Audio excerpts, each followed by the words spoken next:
Who are you, Luke, and what do you do in the creative arts? My name is Luke Dawkins, and I've been playing music in and around the Teesside region, particularly in bands from Hartlepool, for about, must be the best part of about 7 years. But at the minute, I play in a band called Leopard Rays. I've also played with the likes of Plaza and Michael Gallagher, and other musicians in Hartlepool that you might know, like Mount Misery and stuff like that, you know. Basically, if there's a band in Hartlepool, you've played with them.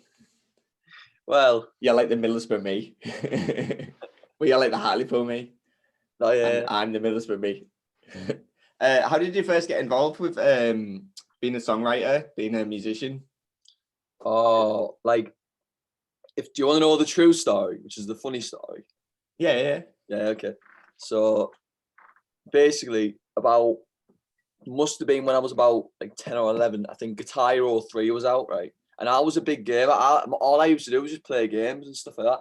So my cousin brought around Guitar Hero 3, and like, I don't know if it was the fact I was just like proper heavily stimulated by everything that was going on the screen, but like all of me was on it was like, I'd never heard like anyone like Guns N' Roses or like the Rolling Stones or anyone like before. I'd heard like bands that I'd liked before, but none of them. And when I started listening to the likes of that after playing the game, I was like, oh my God, this is amazing. So I thought, well, that's a guitar. I'm quite fancy getting a real guitar. So I got a real guitar for that, like the next Christmas, and never put it down after that. And yeah, it's just, it's I'm quite similar, you know. Do you remember Fall of Troy? Was that on that game? Oh yeah. The old ones, yeah. I got into Fall of Troy through Guitar Hero, like. Oh, it's insane, man. They have a lot to answer for. They do actually. I had a bass at uni, but I can say that I played half the time I was playing bass, and the other half the time I was like drinking with my housemates up late at night, getting our tops off and that in the living room and playing guitar. Where we go? Like me now, like I just take my top off and just start playing Call of Duty Warzone at home. Yeah, the same, just in the living room. So in regards to that then, who are your like major influences, inspirations when it comes to music? You know what? This list is absolutely endless because I listen to a lot. But if there was a couple, I'd say you're looking definitely the Rolling Stones, definitely Foo Fighters, definitely U2 as well. Pearl Jam is a big one. I like Pearl Jam a lot. Anything from the 90s, you know, like just any guitar music from the 90s, any pop music from the 90s, I absolutely love and I've listened to a lot of. And when it comes to writing music, if I feel like there's a song that has a certain vibe in particular, I'll be like, well, that sounds a bit like Pearl Jam's 10, anything off that. So I listen to that just to like kick in the inspiration a bit more. Not to like completely rip things off, but like to, you know. Yeah, I think everyone understands that if you listen to something, you don't just instantly like start ripping it off. Unless you know Gallagher ripping off T-Rex. Oh, hello. He's already admitted that though. Has he? Yeah. He said he's that song Cigarettes and Alcohol is straight up just bang a gong, get it on. You know? Do you know I've never listened to them both next to each other because they don't normally get requested on the same night. Oh, man, you need to try that. Oh yeah, might have to write that down. We talked there like obviously like Guitar Hero and whatnot, but like that isn't how you learned guitar. That's how you got into guitar. Yeah.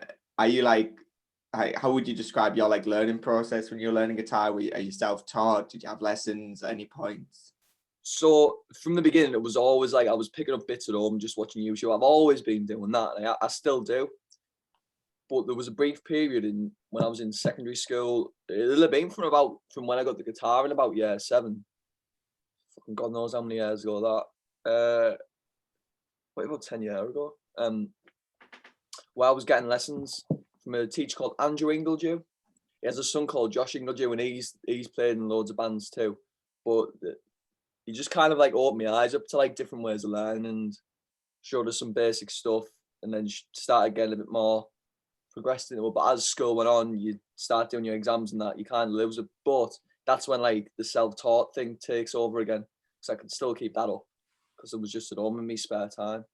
It was like you're probably like mostly self-taught, but you've still got like that little bit of Yeah. formal education in it. It might be worth mentioning actually if we're going into like learning music and techniques that only recently I have started getting singing lessons, and I get them obviously outside any sort of college or anything, because like I'm not in education at the minute, but I've been to a couple of music schools to get singing lessons, which I find's helped, and it's good that we have these places like in our area, as opposed to like having to travel down to like somewhere like Leeds where they have a massive college for music, or Manchester or something like that, which is not unheard of, because I know people who do that.